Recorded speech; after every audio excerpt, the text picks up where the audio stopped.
Welcome to the Love Dog Podcast. I'm your co-host, Raina Butcher, here with our host, Dr. Sarah Hensley, the owner, founder, and CEO of the Love Doc Relationship Coaching Services. You can find her at thelovedoc.com or on all of her social media handles at Dr. Sarah Hensley. Hey. Hold on. This is interesting. I want to settle the debate on how your last name is pronounced. Hensley. Thank you, because so many people say Hensley. I know. And my daughters just changed their name from being adopted. And it drives my oldest daughter nuts now. She's like, Hensley. Hensley. Like the S hence. is very prominent. Yes. Hensley. So it sounds as if it's spelled Hence with the LY on the end. Yeah, I don't Hence. know. Well, that's also the S sound, right? Right, yes. But in the English language, everybody it kind of else has that. is putting a Z in there. Hensley. Hensley, yeah. Yeah, no, it's Hensley. But you'll answer to whatever. So Yeah, it's whatever. It's whatever. I'm not going to correct you. You can call me Sarah. You can call me Gosh, Doc. I've been called everything but Raina my whole life. I can assure you. I've been called Renee. Rain with an A on I the know, end. it's so simple. And like even my in Starbucks the- cup today says Rainia. And I'm like, man. But I will say I've gotten Rainy, which is my least favorite. Renee, that might be my least favorite too. But my all-time favorite that I was called one time was Rainay. And so I've said ever since I was called Rainay, I was like, that's like my alter ego now. Like, Rainay, what's up, girl? Rainay. What's up, Rainay? Because it just rhymes. Rainay. Right? Like, I feel like that's like my alter ego. That's hilarious. Today we're going to talk about the DA's pain. Yeah. But should we thank our affiliate first? Yeah, we should. Bedjet. Listen, guys, I was literally laying in bed this morning thinking about what I could possibly say to get across to our audience and our listeners how amazing the Bedjet is. I was in Arizona this last weekend, and I was miserable without my Bedjet. Because I am so used to, guys, being the exact temperature that I want to be to the degree at any given time in the night. And so if I can't be that exact temperature, my body is like, why are you trying to kill me? What are you doing? What are you doing? I was cold and then I was hot because, it was like 110 degrees in Arizona. Yeah. So we would chill the room down, but then as the sun would start to rise and that heat would come in like early in the morning, it was like the thermostat couldn't keep up, because who could keep up with 110 degree weather? No. Yeah. Listen, the Bedjet is it's my absolutely favorite thing. It is the best gift you could ever give a perimenopausal or menopausal woman. 100%. So if you are a dude, and we have lots of dudes that actually follow us and listen to us, which we are so thankful for you guys, get your wife or girlfriend a Bedjet, and she will think you are the best gift giver on the planet. So you can go to their website, bedjet.com, and you can use the code. No code. So it's just bedjet.com/lovedoc. JK. Yeah. So it's just the backslash lovedoc. lovedoc. Yes. That's what it is. Yes. Bedjet.com/lovedoc. For $50 off the dual system. So yes, it can be the perfect gift for your lady friend, but you might as well just go ahead and get the dual, because you're It's going to worth want it. it. You're going to You're gonna want want it it. for sure, because men, may run a little bit hotter than your female, or may run a little bit cooler. It just depends. I know that I haven't really slipped into the hot flashes yet, but I know they I'm might a be little older coming. than you. I'm really hoping that like through exercise and stuff, they're not as bad. But anyway, They only happen at a certain, like right before my period. Yeah. But let's just say the Bedjet saves me. Bedjet saves you. Because who wants to sweat the bed? Yeah, and it just like I know this is much longer than They have 60 a dry seconds. function. So if you have hot flashes at night, like if you're going through menopause and you have night sweats and It'll dry you off. Or if you're postpartum. I had really bad night sweats postpartum. Keep it on the dry function. You will wake up dry as a bone. Yeah, You will that's another not- thing. I think it would be a very, very wonderful push present. The best push present. If you have a pregnant partner, oh my gosh, yes, because you will sweat your you know what's and off it's just in so postpartum. comforting. There's something so comforting about the Bedjet, and when you slip into it and it's warm and it's not that air that blows directly on you. It's Yes, just it just envelops you, and it's it's amazing. so special, guys. I'm serious. rambling It at is this point. so special. We're so rambling, and we got a negative comment about our rambling, so we're going to stop. Yes, we're going to stop. But that just goes to show you how much we love the Bedjet. Yeah, we just don't want to endorse products that we don't think are going to be valuable to you. So Favorite sorry thing. for our rambling because we love it so much. Bedjet.com/lovedoc. Go get the $50 off. Okay. All right. Pain of the dismissive avoidant. And we definitely want to, show our compassion in this episode because we have gotten a few reviews of people saying that we don't like the dismissive avoidance or we're harsh on the dismissive avoidance. No, it's just that they tend to cause the most pain. And I'm sorry about that. Yeah, but that's just the truth. But we're not villainizing anybody. All attachment styles cause pain if you're on the other end of their dysfunction. Absolutely. FAs can cause a ton of pain. So I think the DA pain is just, it resonates with a lot of people, and people are kind of obsessed with the DA. And you can look through my social media and you can see that the DA videos are going to always perform 3 times more than any of the other attachment videos because people are just fascinated. They're fascinated. Mm-hmm. And so a lot of people mistakenly think that the DA doesn't have any pain. And what I will say is they have very deep pain. Their pain is so deep that their brain oftentimes dissociates from it and won't let them feel it because the brain goes, if we have to feel this, we might die. Mm-hmm. That's some deep, deep, deep pain, guys. So instead of villainizing the DA and saying, oh, well, they just don't care. No, their nervous system goes, if we feel this, we'll die. So we're just going to pull the plug on our emotions. That's a trauma response. And I'm not, again, giving excuses or saying you have to put up with it. That is not the message here either. Let's be very, very clear about that. It's just going to illuminate for you that pain comes in all shapes and sizes and experiences. And because the DA has this unique ability to suppress it, that's not a great life either because they walk around very numb. They can't access joy or happiness either. It's surface level. They might laugh at something, but they don't experience like the deep joy and happiness that you and I would experience. Right. But they don't know that. They don't know there's anything different out there.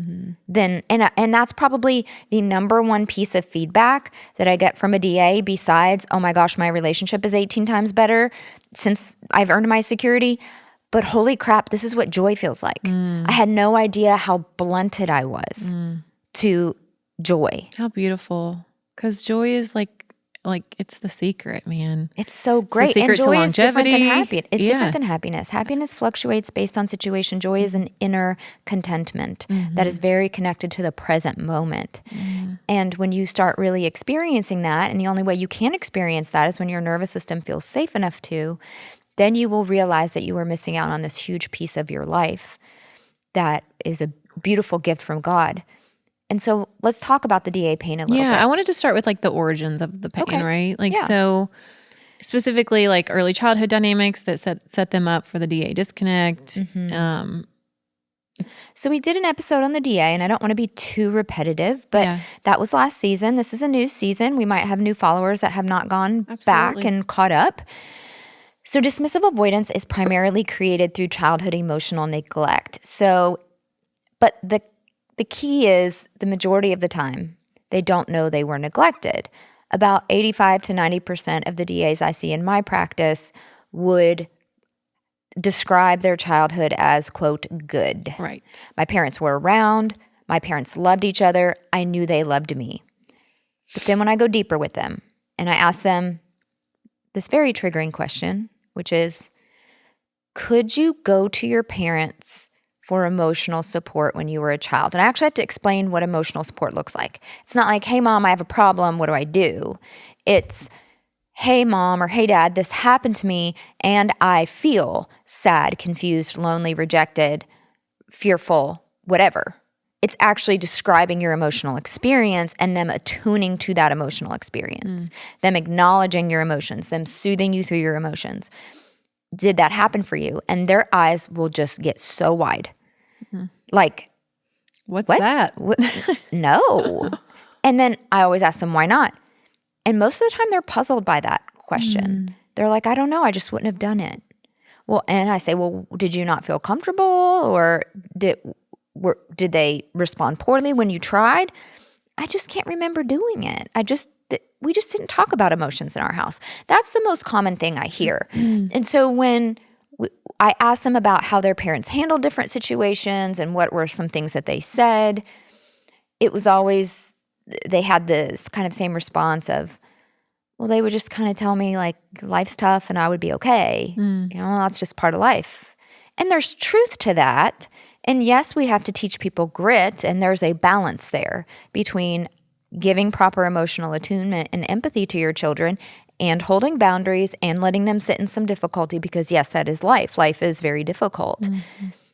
But they missed out on the whole emotional attunement thing. There was never a time where the parents were able to go, oh, wow, I can understand why you would feel that way. I can see that you're feeling really sad. I understand that you're scared about that. Yeah.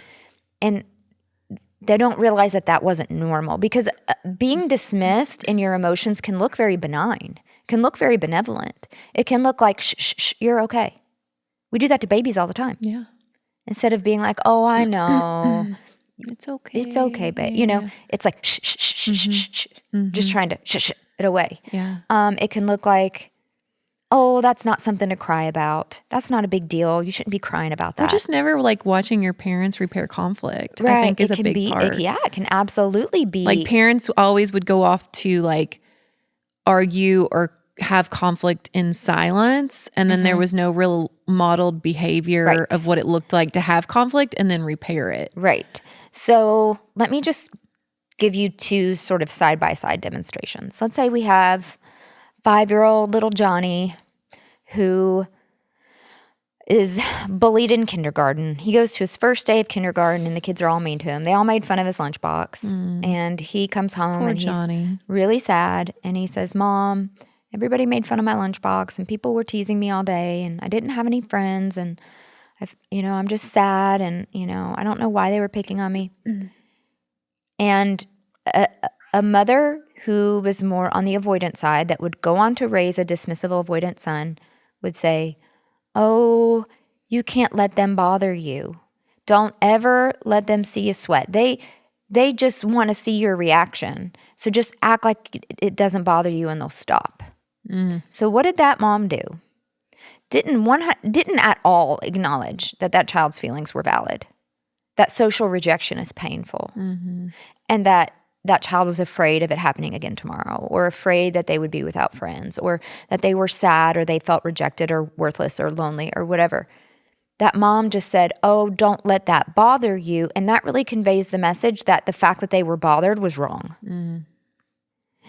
And no strategy around how to cope with that. And this is such an innocent mistake. It is such an innocent parenting mistake, but it's a huge one that has profound consequences. And I know this because that was what my mom would say to me when I was a kid. And I love my mom. I do. She's a DA. I mean, I've probably said that to my own child. Yeah. And so, and then the child looks around and they're like, well, how do I make this feeling go away? And so the primary thing they will do is they will go and try to distract themselves. So they will go into their own fantasy world. They will watch cartoons. They will try to go play this day and age, play video games or doom scroll on YouTube.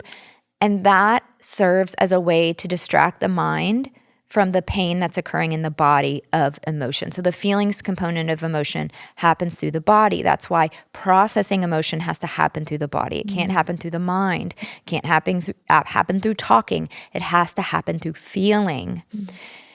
And so the mom did not attune to the child. The mom was not dialed in around what the child was feeling and experiencing and helping that child to understand what they were feeling and experiencing, and that it was a good thing that the child was telling the mom these things, because vulnerability is part of intimacy.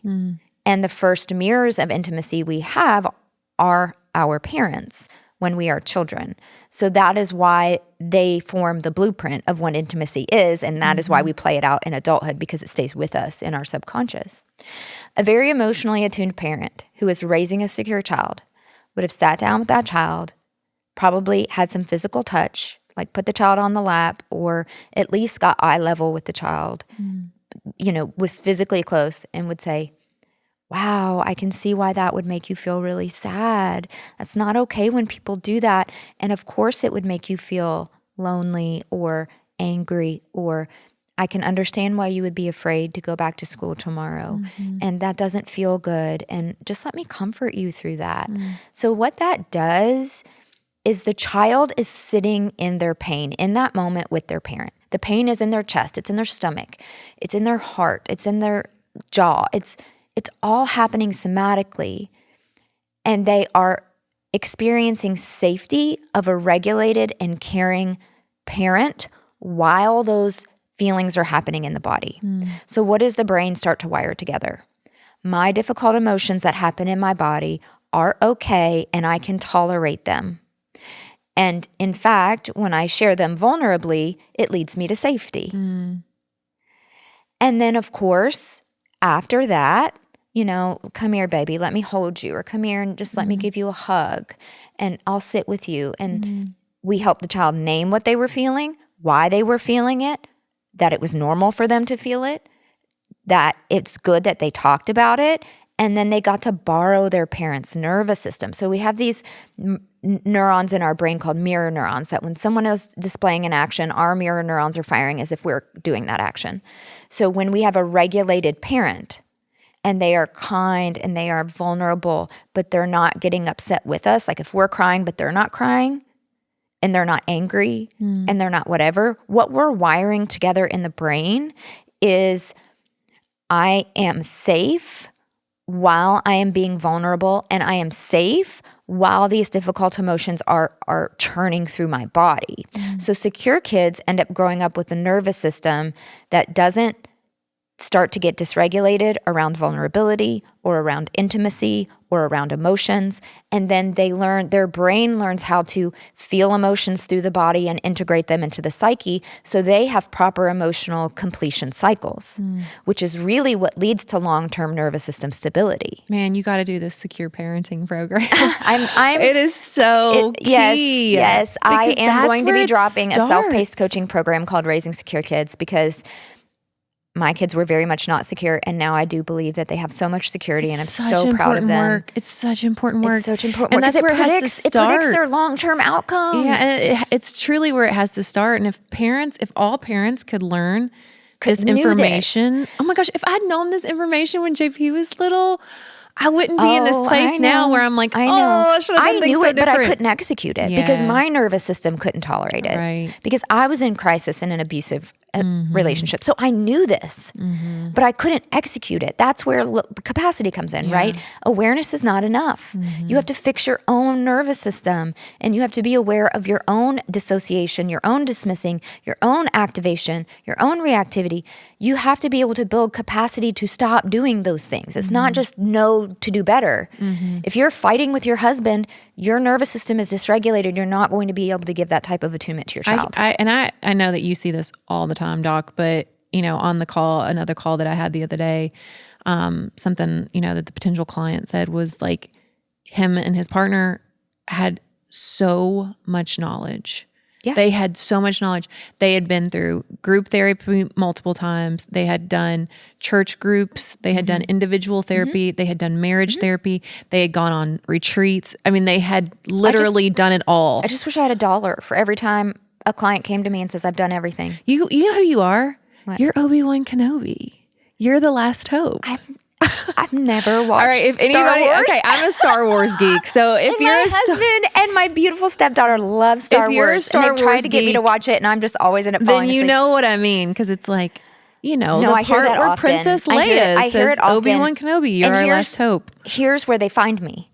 When I start talking about awareness versus capacity, that's when they go, oh my gosh, I've gotten years of awareness, but nobody's ever helped me build my capacity to execute what I know I should be doing. And that is where my tools are fundamentally different than I think where you will find anyone else. I agree. And because that was me. Because I could have a freaking doctorate in this and still be borderline psycho. in my relationships. Yeah. And not be able to execute. Secure attachment behavior. when the only thing I ever wanted to do for my kids was be a secure parent. I read all the books on attachment parenting. I studied the science on attachment parenting. And I promise you, with each one of my babies, I thought I was going to nail it.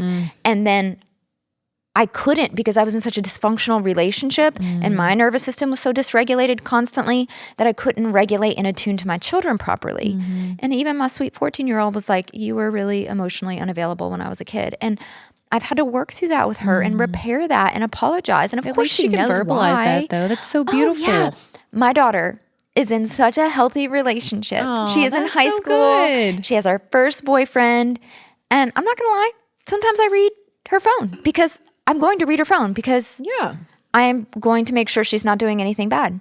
And just the way that they settle little disagreements and the way she will set a boundary or she'll communicate clearly or she gives empathy and understanding and validation. That's awesome. Like, how about bawl my eyes out? Because I'm like, if any child was raised with more dysfunction, it was her. And to know that we've been able to do that work with each other to form a secure attachment between us. Proof that it's never and a too secure late. attachment between her and her adopted dad is like such a beautiful thing. And she will go to Donald sometimes over me because he's able to just be this father figure. And let me just give you a side note about the importance of fathers. This is why the Charlie Kirk thing hurt me so bad.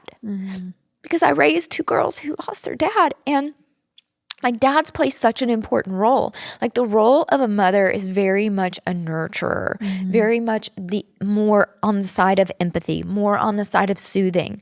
Whereas dads are not supposed to be emotionally unavailable. That's not what I'm saying. Absolutely, they have to validate and have empathy. But their job is to pull the child a little bit more to the side of grit and sitting in difficulty and realizing that you're not going to get what you want and stepping in for the mom and say, no, you got to listen to your mom. Nope. And they're like that boundary place, right? And so the mother is there to nurture and to show softness and to teach the child empathy and softness and leaning in and vulnerability. And then the dad balances that out with a little bit more grit, a little bit more of rough and tumble, a little bit more of, no, you got to sit in difficulty. So not that we want dads to just teach stoicism and grit. We're not saying that because that's not all great either. But some of that, yes, it's a balance. It's like a string that needs to be pulled at both ends to be taught in the middle, if that makes sense. Which makes me think, specifically for the dismissive avoidant, I'm really curious, can you break down like what that relationship, does it look different for the father of a dismissive avoidant versus the mother? Or is it just typically that they both have a mother and father that are very emotionally disconnected? I think it was very typical for both mom and dad to be emotionally disconnected. And oftentimes there was this dynamic, especially in the boomer generation. And again, I'm not trying to pick on boomers. If you're a boomer, we love you. Yeah. Our parents are boomers. But there's cultural and generational trends in parenting. That's no one's fault. It's no one's fault. It's the part of our culture. And you were the information you were given was like, cried out, that kind of stuff, right? A lot of times there was a dad who was very hard-nosed, very toe the line, focus on responsibility and achievement, no emotion, very emotionally unavailable with their children. And then there was a mom who would try to maybe give a little bit of attunement, but dad would step in and say, don't baby them. Yeah. And so she just had to follow suit. And so she just had to follow suit in order to not have conflict with dad. So, and that tended to be more with men. It was because there's this cultural pressure for men to not cry and not be babies or whatever. That would be what the dad was trying to accomplish. But then there wasn't the other end of the string of the mom's nurturing and attunement to try to give a little bit. But then when we have drastically different parents, when we have one mom that's very over emotional, overly nurturing, dropping boundaries and not holding boundaries with kids, and then we have hard-nosed, emotionally unavailable dad, we're going to get an anxious, preoccupied. That's what I was going to say. Then you get an AP. Then you get an AP because that's intermittent reinforcement. Right. one person, no boundaries, the other person, way too many boundaries. So yes, that's an anxious avoidant trap right there that the child is in real time with their parents. Yeah. So going back to the childhood of the DA, it's really important to give empathy, but also hold boundaries and then be consistent with those boundaries. And so the DA learned very early on that emotions were shameful. They were nobody else's business. Speaking about them got you rejected. So they have a very deep wound of rejection. And a lot of people don't understand that. It's a very deep wound of rejection, almost unconscious. Like they don't even know that it's there because they will reject before. It's a soft way. I wish I kind of had that actually. Right, yeah. Well, let's talk about this pain and then a major defectiveness wound. Because if you are a little child and you are trying to show your emotion and you get dismissed, ignored, or punished, what happens is you internalize this fact that there must be something wrong with me that I have these things called feelings when nobody else does. So that is where the defectiveness wound is born, and that's their primary attachment wound, which makes them ultra sensitive to criticism because they feel if you point out a flaw, it's not fixable for them. That is what their subconscious says, and that's what I really want to reiterate today in the pain of the DA is that there's so much internalized shame tied to defectiveness. Let's contrast that with the I am not good enough of the anxious preoccupied. I am not good enough. The AP just says, well, but give me a chance. I'll try harder. And they do. They perpetually try to be better because they have this false sense that I can somehow figure my partner out and exactly what they need and then turn myself into that. I can twist myself into the right type of pretzel and then I will be loved. But a DA says, why bother trying because I'm inherently broken and I can't give you what you need. That is a hopeless emotion. That is a helpless emotion, and that comes with significant shame. And this is part of why we see their conflict response being soft fight to freeze most of the time. Sometimes we see fawn to freeze, but most of the time it's soft fight, irritation, frustration, defensiveness, and then shutdown. Because there's two ways we can deal with shame. And this is subconscious. They don't know they're experiencing this shame. When it bubbles up and my brain notices it before they consciously understand it, they go, well, okay. The subconscious goes, well, okay, we got to fight it off. That's our first line strategy against shame is fight it. So they're going to tell you, you're too sensitive. This is your problem. You took it the wrong way. This isn't a big deal and they shouldn't be getting upset. Or maybe they just can't give you what you need. That's the defectiveness spoken out loud. Maybe I just can't give you what you need. And DA partners are very well familiar with hearing that. Yes. So they try to fight it.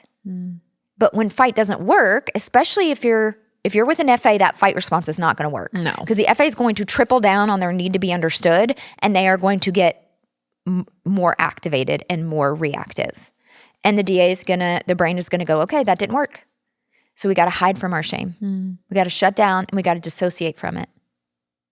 That's the only other strategy there is. Yeah, they just wave the white flag of surrender. And really true healing for the DA comes when they're able to face the pain of the shame in their body and let it somatically process and do the work to pair it with safety, like I teach in my soulless technique, which is now trademarked. Yeah, that's awesome. Yeah, and it's comes from the science. It's very well, very, very, very well validated in the science that we need to classically condition safety when we feel our emotions. And there's a couple different ways we can do that. I tend to prefer the breath work patterns that I teach. And so they can't face it. They can't, it's so much shame. And then a lot of times what happens is if they're slow to compartmentalize and dissociate, their pain is felt very, very deeply, maybe for a short period of time, but it's felt. But then they get the long-term pain of living life in a numbed, suppressed state where they can't generate true intimacy with anybody. And that's eventually painful too.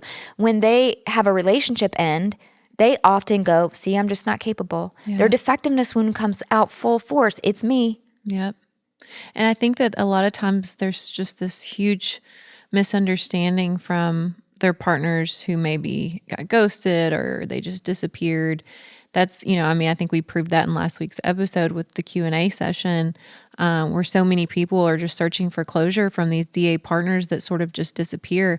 What you all don't always realize is that they feel like they're doing you a favor. They feel like they are doing you a favor. And a lot of times they will say, well, I just wasn't compatible. They just weren't compatible with me. A lot of times that happens, but then sometimes when it's ultra painful, they'll go, yeah, see, I just couldn't give them what they needed. And so, they can blame it on incompatibility. But also, I've heard from a lot of DAs, especially on the more severe side, that there is this inherent knowing that they're not like everybody else. Yeah. That they can't experience intimacy like everybody else. And then that brings on more shame and more dissociation from the shame. Cycle.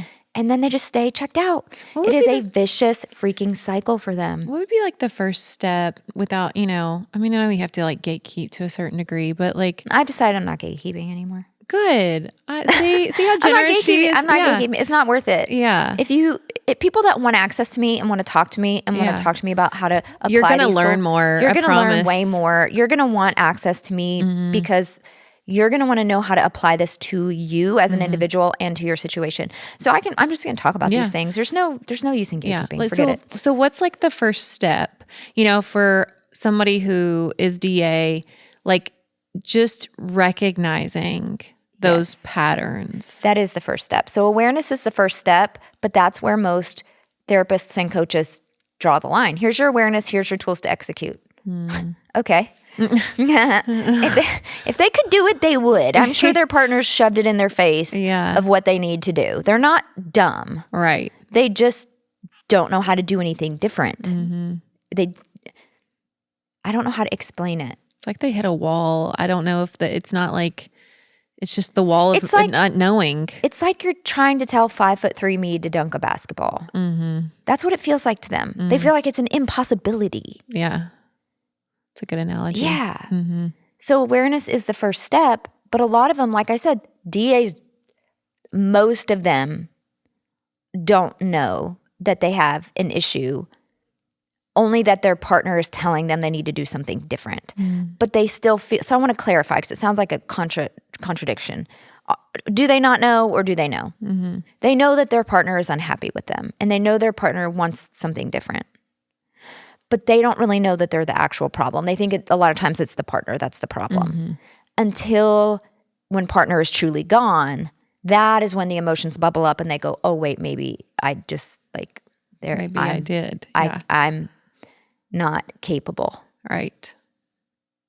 So they go through different sets of emotion. I want to talk to you, really, I think it's important that we talk about this and maybe wrap up here, is the invisible suffering of the DA. It is very invisible because they're not going to show it to you. Yeah. Because for them, that would be shameful to be vulnerable like that. So when you do get in a conflict, do they hurt? Yes. But is their brain going, oh my God, 911, suppress that?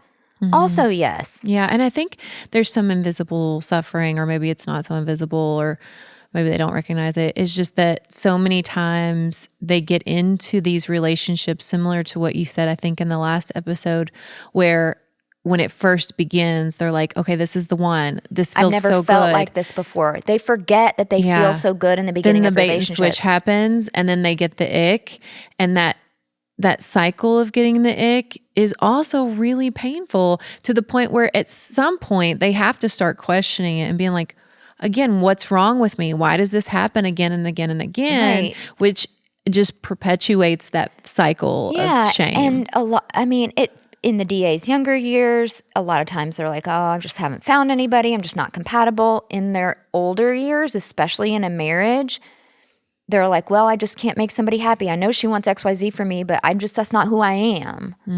And so they have some shame around that, but there's also this twist to it of that information where they spin it to themselves as, but it's because she's also just way too emotional and has too many needs.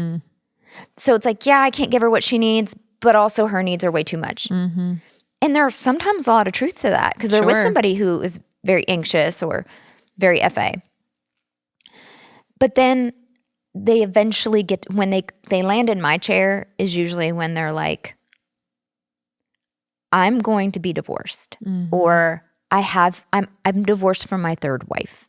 At some point, I can't keep pointing the finger. Yeah. Or I've never really been able to feel satisfied in a relationship, and I'm starting to think maybe it has something to do with me. It's an evolution of their emotions. So I know a lot of what I said can sound like it's a contraindication, but they go through an evolution. And I see them sometimes at different stages. I see the younger DA that's like, I keep meeting these people that are so dramatic. And I'm like, let's talk about you. Yeah. And what your blueprint looks like. And then I see people that are on their second divorce and they're like, I just don't want to, screw up a third marriage. And then I see people on their third divorce, and I see people who are about to get divorced. I see people in all different stages where they're maybe at different stages of realization about themselves, but it's all painful. Absolutely. I remember coaching a specific client when I was coaching an older man who, again, was on the brink of divorce. It was maybe some of the most difficult coaching that I'd ever done, because I could see how badly he wanted to grasp these concepts, but you could tell like he never had a ton of feedback, right? So, sometimes coaching, like you need the feedback from Sometimes it can be very tough to coach a DA. Severe and DA. That is exactly why I recommend my group, because they can't process in the moment. They need to sit with it. Yep. And they need to be in a situation where they don't feel pressure, because then their nervous system gets dysregulated and then they can't learn. They tank most of the time in couples work. Tank. Absolutely freaking tank. That's why I built my freaking group to begin with. One, I wanted to help the masses for sure. But two, I was like, this would be the best space for a DA. If they can be an anonymous wallflower where their nervous system feels safe to get this information and it starts landing and their brain starts having light bulbs, that's when they're going to buy into it and start doing the actual tools. Whereas in a one-on-one situation, they get so dysregulated, they can't learn. Yeah. And it was, I think, and that's what I was going to say, like this man's face, and every time that we would have an individual session is kind of embedded in my brain, because oh gosh, it became so difficult to continue the individual coaching just because I could tell that he was struggling so hard to process these skills in the moment. They get stuck by their own shame. So one of the biggest reasons that dismissive avoidants don't change, even when they have awareness, is that that awareness alone brings up their defectiveness. And then their brain goes, oh no, that's too painful, we need to suppress.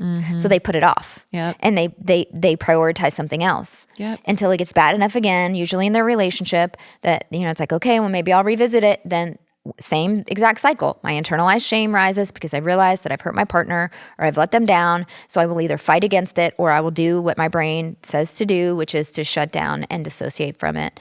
So, and guys, I just want to absolutely reiterate here that when we talk about individual clients, we don't say it unless we have seen it multiple times. We're not going to ever give you a case that is so out there that it would be somebody would be listening to this and be like, oh, that was me. I know who that was. We have to have seen something so many times that it's so commonplace that we just talk about, well, I saw it last week, but I've also seen it 20 times before. And I haven't coached in over a year now. And one of the reasons why I had to step away from it was because specifically coaching the severe DAs, and I had quite a few, was just so difficult for me. It is difficult. And it's difficult for them. That's why they go through my hybrid group and they are like, they thrive. They thrive. Thank you for giving me a space where I didn't feel so much pressure and where my own nervous system wasn't screaming red alert 911 the whole time. See, you love DAs. You guys are wrong. Love DAs. I love all her people. Whole practice is like built on trying to help the DA, if anything. And for sure. And that leads me to really how I want to wrap this up, which is really just around healing and hope for the DA or the partner of the DA. We kind of already touched base on like the first step is, awareness and acknowledging the patterns. But how can their partners help them? Because that's a big question. Boundaries. And they will hate it at first, but they will subconsciously respect it. And then most of the time, if you hold it firm, they will fall in line with it. 90% of the time. I can't tell you 100% of the time. That would be dishonest. But 90% of the time, when you stand on business with your boundaries, with your own behavior, they really don't want the loss. At the end of the day, loss is what makes their feelings start to bubble up. So when you remove access, and it's not game playing, you're going to be very clear about what you need for them to regain access. And you should make your boundaries around them getting the help, not around them immediately changing their behavior because they don't have capacity to change. They have to learn the tools to get the capacity. So make your boundary around participating in the help. And I'm not going to say I'm the end all be all, that there's not other people out there that can't help. I'm particularly proud of what I've created for DAs, and I've gotten enough feedback over the years now to know that it works and that it is powerful, and it is a space where they finally feel like they can make changes without feeling like they're dying in the process of making those changes, especially because of the anonymity that they can have in the group. Most of the DAs prefer to be anonymous. Most of my APs are turning their camera on and saying hi and trying to learn everybody's name. And then my DAs are like the blank screens. And I'm just like, I know who they are on the back end, but nobody else is going to know who they are. And they don't care. They've already usually done an individual with me, and they've already told me their life story. Usually Doc already knows your dynamic before you even say a word. She has just the knack for it, and you've been doing it long enough to just know. I know that you've given examples, but just to leave everybody with more hope is, do you have, a very specific, or not specific, but just like, what are some of the success stories that you've heard from DAs or the partners of DAs? I know. Too many, which that sounds really braggy. And it doesn't sound braggy at all. I don't like to be braggy. I think I'll just say, what do I hear most from DAs? When they've done the program. My marriage is a million times better. My wife is happy with me. I don't feel like I'm like in a miserable marriage anymore. The joy comment I get a lot. I finally, I am not numb anymore, but I didn't realize how bad numb felt until I wasn't numb. And the positive side of not being numb is the joy. I hear that a lot. I hear, I'm so thankful I can attune to my kids properly now. I had no idea the damage I was doing to my own kids. That I was constantly dismissing them, constantly ignoring their emotions.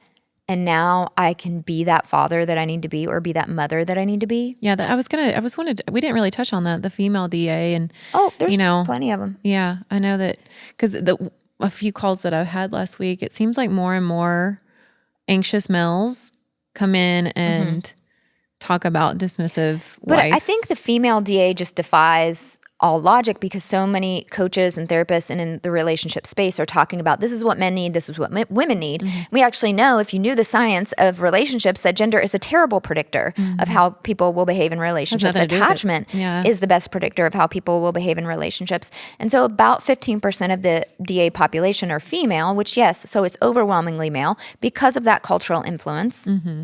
And because it passes down where the same-sex parent is the most influential. So dads are raising, stoic, non-available, emotionally available sons. But a lot of times, and it tends to be the eldest daughter that are more parentified, women can be DAs. But then their husbands try to fix it by giving them more of what society says women want. More emotion, more romance, more affection, more this. And then they keep getting more and more and more distant, and they're banging their heads against the wall like, what in the heck? Because I'm doing what all of these people on social media are telling me this is what women want. And that just drives me so crazy. Because those 15% of women are absolutely going to reject that traditional approach. They really get the ick. They will get 10 times the ick from that. They will leave their marriage sometimes over it. And you have not believe how many times I have heard somebody that's usually an FA man, almost always FA, sometimes AP, handful of times AP, but most time FA, say, I tried flowers, I tried cards, I tried, into planning amazing dates. I've tried, sharing how I feel. And they've tried all of these quote, traditional female wants. And they just got more rejected, to the point where their wife left the marriage. So what's the answer in that situation? Well, again, give them their space, and then you put a boundary in place. Give them their space so you don't push them out the door, but then hold your boundary. And you take your space. You think they like space, and the number one thing I always hear is but they're just going to love the space. No, they like space on their terms. They don't like the space on your terms, because they're used to having ultimate control in the relationship, because whoever can pull away and be okay with it is the dictator. Right. And so, but Makes it throws them for a loop. And subconsciously, they respect you so much more when you hold a boundary with them, because their boundaries are so firm. When you have no boundaries and you are just people-pleasing and caving into everything they want, they feel like they are responsible for you. And that level of expectation triggers them immensely. So give them their space, but then you set a boundary and you take your space and you make that space for you about meeting your own needs, regulating your own nervous system, working towards your own attachment security, and really contemplating if they don't step up from your boundary, what it's going to look like to leave this relationship. That's right. And that's for male or female. Male or female. So let's wrap it up there. I think that, that's a true testament of just how valuable this information is and how credible Dr. Hensley is and how wonderful her hybrid group coaching program is. So if that's interesting to you, please go check out her services at thelovedoc.com. For all of our listeners, we offer a special promo code, LoveDoc27, for 27% off her self-paced coaching programs or any of the hybrid group coaching programs. That's including Coach Elizabeth. So please go check that out. And guys, if you're enjoying this content, please leave us a review. Please. Like a good one. Yeah. Leave us a review. We love hearing from you guys. Write to us, email us. You can email us. You can email me specifically. I read all of them at podcasts@thelovedoc.com. I love hearing from you guys. It seriously always makes my day. And I always share it with the team. And it really makes all of our days. It does. It feels so good to hear from our community because we want to feel immersed in the community. So just Absolutely. Thank you so much for being here. Thank you for listening. If it is on your heart to go give a review, go do that. No pressure. Yeah. We're not going to beg. No. But just thank you. Thank you all so much. And until next time, peace, love, and perspective.